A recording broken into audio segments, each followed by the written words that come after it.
You wake up because your body has had enough sleep. There is no alarm beside your head, no schedule, no traffic, and no place where you must arrive at exactly 8 in the morning. You stretch, look at the light coming through the trees, and think about one simple question. What should we do today? For much of early human history, people began their mornings this way. They had responsibilities, dangers, and difficult seasons, but they did not organize every hour around a job. There were no salaries, managers, promotions, or weekends. A modern person may spend close to 90,000 hours working during a lifetime. Ancient people worked too, but their work was mixed into daily life instead of being separated from it. So what did they actually do all day? The answer is not that they spent every waking minute running from predators or desperately searching for food. Ancient life could be harsh. A failed hunt, an injury, an infection, or a long drought could become a serious threat. But the image of exhausted people fighting for survival every second is also misleading. In the 1960s, anthropologist Richard Lee studied the Juhowansi people of the Kalahari. He recorded how much time they spent obtaining food and found that hunting and gathering often required far fewer hours than a modern full-time job. Similar patterns were observed among the Hadza in East Africa and other communities living by hunting, fishing, and gathering. That did not mean they did nothing else. Food had to be prepared. Firewood had to be collected. Tools needed repairs. Children needed care. Hides needed cleaning. And shelters sometimes had to be rebuilt. But the work was varied. It changed with the weather, the season, and the immediate needs of the group. People were not repeating one movement for 8 or 10 hours under someone else's supervision. Now imagine one ordinary morning in an ancient camp. You open your eyes shortly after sunrise. The fire from the night before is still glowing beneath a layer of ash. Someone adds dry grass and branches, then blows gently until the flames return. Breakfast may be roasted meat, dried fish, roots, berries, nuts, or whatever remained from the previous day. People eat together and begin talking. Who herd animals during the night? Which plants are ready to gather? Has the river changed after the rain? Does anyone need a new spear point? Is a child feeling sick? There is no written timetable, but there is still a plan. On some mornings, several adults leave to collect plants. Gathering requires enormous knowledge. You must know which roots contain food, which leaves can be used as medicine, which fruits are safe only when ripe, where water can be found, and which plants become dangerous during certain seasons. This knowledge is not written in books, it lives in people. An older woman may remember where water remained during the last dry season. A skilled gatherer may recognize an edible root from only a few leaves above the soil. Children walk beside the adults, watching, asking questions, and slowly learning a map that exists only in memory. Another group may go hunting, but hunting does not happen every day or in the same way. Sometimes people follow tracks, sometimes they wait near water,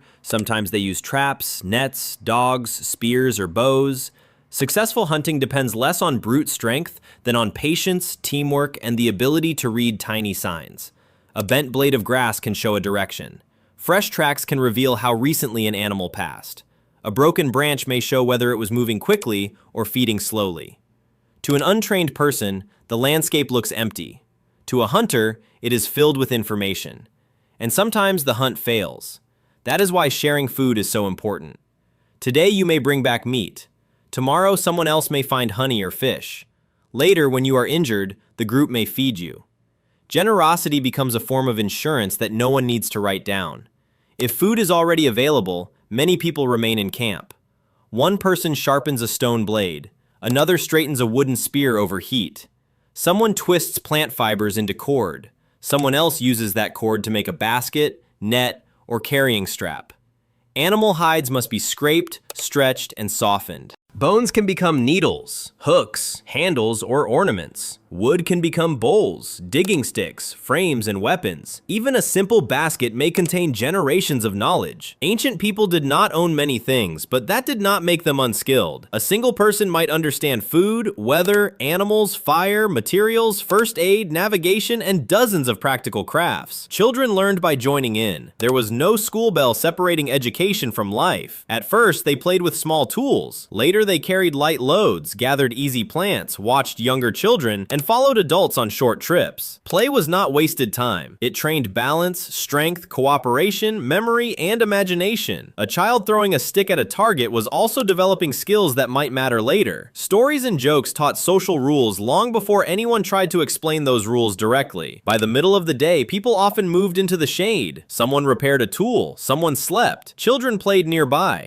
Adults talked, laughed, teased one another, settled arguments, and shared news. This social time was not separate from survival. In a small community, relationships could determine whether you lived through a crisis. If people trusted you, they would warn you about danger, share food, care for your children, and support you when you were sick. Friendship was not entertainment. It was part of the system that kept everyone alive. Then the sun began to fall. The people who had left camp returned. Plants were sorted. Meat, fish, or honey was divided. The fire became the center of the group again, and the purpose of conversation changed. Researcher Polly Weissner studied recorded conversations among the Juhoansi. During the day, people usually discussed practical matters: food, travel, disputes, and recent events. At night, around the fire, they told stories. They spoke about ancestors, dangerous journeys, clever animals, strange events, heroes, failures, and the unseen world. They repeated old stories but changed the details. They imitated voices, frightened the children, and made everyone laugh. The fire did more than provide heat. It turned memory into culture. A person who had never crossed a distant mountain could still learn what lay beyond it. A child could hear how an ancestor survived a flood, why a certain place was dangerous, or what happened when someone refused to share. Stories carried history, geography, morality, faith, and identity. This was also the world of art. Ancient people decorated objects that did not need decoration. They shaped beads from shells,